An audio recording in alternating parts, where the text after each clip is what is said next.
Hi everyone, welcome back to my channel. আজ কোনো vlog বা মেকআপ ভিডিও নিয়ে আসিনি। আজকের ভিডিওটা একটু আলাদা। আজ তোমাদের সাথে একটা হেয়ার টনিক শেয়ার করব। হ্যাঁ জানি, সেটা তোমরা থাম্বনেল দেখে বুঝেই গেছো, তাও বলে দিলাম আর কি। এই হেয়ার টনিকটা ইউজ করলে তোমাদের চুল পড়া, চুল পাতলা হয়ে যাচ্ছে বা চুল আর আগের মতন বাড়ছে না, অথবা ড্যান্ড্রফ, এইসব নানান সমস্যা থেকে একেবারে মুক্তি। আমি এটা 4-5 মাস ধরে ইউজ করছি এবং আমি বলতে পারি এটা সত্যি ভীষণ ভীষণ উপকারী একটা টনিক। জাস্ট একবার এটা বানিয়ে ইউজ করে দেখো। আর এটা বানানোর জন্য কোনো আলাদা করে তামঝামেরও দরকার পড়ে না। এর মধ্যে যা যা উপকরণ দেওয়া সেগুলো সমস্তটাই রান্নাঘরে তোমরা পেয়ে যাবে। আমি হেয়ার টনিকটা কিভাবে বানাই সেটা তোমাদেরকে দেখাই। কি কি উপকরণ লাগবে সেগুলো তোমাদেরকে বলে দিই। এটাতে লাগবে 4টি উপকরণ। ফার্স্ট হচ্ছে মেথি। মেথি চুলের জন্য খুবই ভালো আমরা জানি, তবে আমি একটু ডিটেলসে বলে দিই। মেথিতে থাকা প্রোটিন এবং নিকোটিনিক অ্যাসিড চুলের ফলিকলগুলোকে অনেক বেশি স্ট্রং করে এবং ব্লাড সার্কুলেশন বেটার করে দেয়। মেথিতে প্রচুর পরিমাণে আয়রন, প্রোটিন থাকে যেটা চুলের বৃদ্ধিতে সাহায্য করে, এবং এটার মধ্যে থাকা লেসিথিন চুলের গোড়াকে মজবুত করে ও চুল পড়া রোধ করে। মেথিতে anti inflammatory and anti fungal প্রপার্টিজও কিন্তু রয়েছে। আচ্ছা, এরপর নেক্সট উপকরণ কালো জিরে। কালো জিরেতে প্রচুর পরিমাণে অ্যান্টিঅক্সিডেন্ট, অ্যান্টিব্যাকটেরিয়াল প্রপার্টিজ রয়েছে, এবং এটার মধ্যে থাইমোকুইনন নামের একটা উপাদান রয়েছে যেটা চুলের গোড়াকে স্ট্রং করে এবং হেয়ার ফল কিন্তু আটকায়। এবার আসছি থার্ড উপকরণে, লবঙ্গ। লবঙ্গতে থাকা ফেনলিক এবং ফেভিনয়েড যা অ্যান্টিঅক্সিডেন্ট হিসেবে কাজ করে। এগুলো হেয়ারের স্কাল্পকে ক্লিন রাখে, খুশকি, ফাঙ্গাল ইনফেকশন কমাতে সাহায্য করে এবং চুলের জেল্লা বাড়ায় এবং চুলকে অনেক বেশি সফট করে দেয়। এবার আসছি fourth and the last ingredient, আদা। আদা চুলের বহু সমস্যা নির্মূল করে দেয়। আদাতে থাকা ভিটামিন, মিনারেল, ফ্যাটি অ্যাসিড চুলকে লম্বা ও ঘন করে এবং ফাটা চুলও রিপেয়ার করতে কিন্তু সাহায্য করে। তো এবার আসি প্রসেসে, কিভাবে বানাই আমি এটাকে। তো প্রথমে আদাটাকে গ্রেট করে নিই। কেটে কেটে বা একটু থেতো করেও দেওয়া যায়, বাট আমি এভাবে গ্রেট করে দিই সময় থাকলে, এতে আদার নির্যাসটা ভালো মতন পাওয়া যাবে। তো এভাবে একটা বাটিতে গ্রেট করে নিচ্ছি। এরপর একটা বাউলে বড় কাপের 2 কাপ জল নিচ্ছি। এটাকে ওভেনে গরম করতে হবে 5 থেকে 7 মিনিট। হালকা ফুটে এলে এতে এবার সব উপকরণগুলো একে একে দিয়ে দেবো। লবঙ্গ, মেথি, কালো জিরে এবং আদা সবগুলো দেওয়ার পরে একটু নাড়িয়ে মিক্সড করে নেব সবকিছু ভালো মতন আর কি। তারপর 15 থেকে 20 মিনিট ফুটতে দেব। মাঝে মাঝে এভাবে একটু নাড়িয়ে দেব। এভাবে ফুটতে ফুটতে ওই বড় 2 কাপ জল যখন মোটামুটি ওই কাপের হাফ কাপ মতন চলে আসবে, মানে অর্ধেক আর কি, তখন নামিয়ে নেব।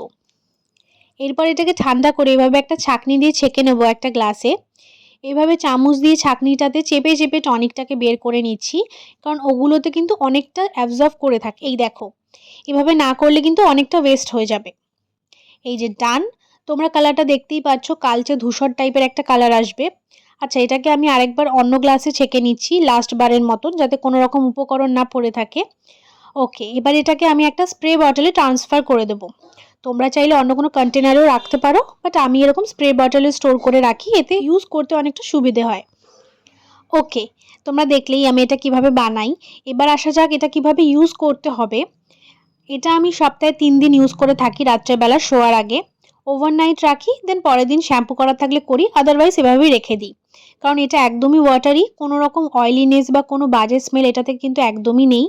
তাই এটা ইউজ করলে যে শ্যাম্পু করতেই হবে সেরকম কোনো কিন্তু প্রবলেম নেই, বরং এটার স্মেলটা অনেকটা ভেষজ ন্যাচারাল টাইপের একটা স্মেল, ভীষণ ভাল লাগে। তো ফার্স্টে আমি উডেন কোম দিয়ে হেয়ারটাকে ডিট্যাঙ্গেল করে নিই। এরপর পার্টিশন করে করে স্প্রে করি, দেন ফিঙ্গার টিপস দিয়ে মাসাজ করে নিই। স্প্রে করার পর দেন ফিঙ্গার টিপস দিয়ে মাসাজ করে নিই, তাতে প্রোডাক্টটা কিন্তু ভালো মতন আরও অ্যাবজর্ব হয়ে যায়। এভাবে সামনে পিছনে পুরো স্ক্যাল্পে ইউজ করে নিই পার্টিশন করে করে। তারপর এভাবে হালকা হাতে মাসাজ করে নিই 3 থেকে 4 মিনিট। আচ্ছা, এটা ইউজ করতে করতে আমি একটু বলে দিই যে আমি কতদিন ধরে ইউজ করছি আর কি কি রেজাল্ট পেয়েছি। আমি এই হেয়ার টনিকটা অলমোস্ট 4 to 5 মাস ধরে ইউজ করছি। এটা আমি যখনই বানাই ওই মোটামুটি 2-3 সপ্তাহের জন্যই বানাই, কারণ তার বেশি না রাখাই ভালো। কারণ এতে কোনো প্রিজারভেটিভ বলো বা কেমিক্যাল বলো কিছু ইউজ করা নেই, এটা একদমই ঘরোয়াভাবে বানানো, তো তার জন্য লাস্টিং পাওয়ার খুব বেশি থাকে না। তোমরা ওই 2-3 সপ্তাহের জন্যই বানিও, দেন শেষ হয়ে গেলে আবার এই প্রসেসে বানিয়ে নিও নতুন করে।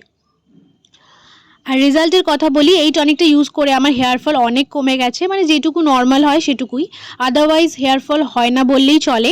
আর হেয়ারের ডেন্সিটিও অনেকটা ইনক্রিজ হয়েছে, এবং এবং এবং মোস্ট ইম্পর্ট্যান্ট, আমার প্রচুর বেবি হেয়ার্স আমি দেখতে পেয়েছি। আচ্ছা, এভাবে হেয়ারটাকে উপর করে ম্যাসাজ করলে ব্লাড সার্কুলেশন খুব ভালো হয়।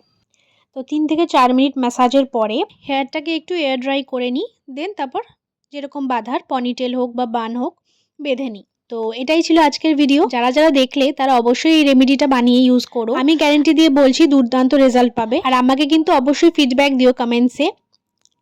তো চলো দেখা হচ্ছে নেক্সট ভিডিওতে। আর হ্যাঁ, এই ভিডিওটা হেল্পফুল লেগে থাকলে অবশ্যই একটা লাইক, আর এরকম আরও নতুন নতুন ভিডিওর জন্য চ্যানেলটাকে কিন্তু সাবস্ক্রাইব করে রাখতে হবে। ওকে, টাটা।